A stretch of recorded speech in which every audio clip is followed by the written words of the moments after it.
අද අපි කතා කරන්නේ A Christmas Carol මනුෂ්‍යත්වයේ සහ පරිවර්තනයේ අමරණීය කතාව පිළිබඳවයි.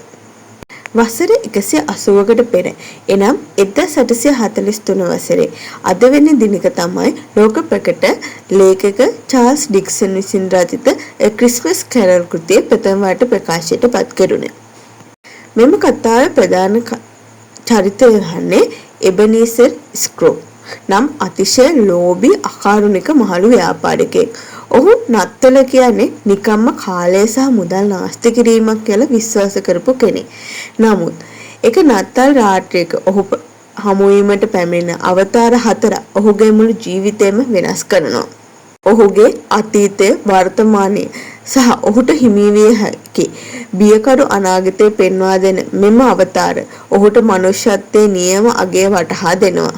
නින්දෙන් අවදි වෙන මේ ලෝභී මිනිසා අතිශය ත්‍යාගශීලී සහ කරුණාවන්ත මිනිසෙකු දක්වා පරිවර්තනය වන්නේ මුළු ලොවටම ආදර්ශයක් සැපෙමින්.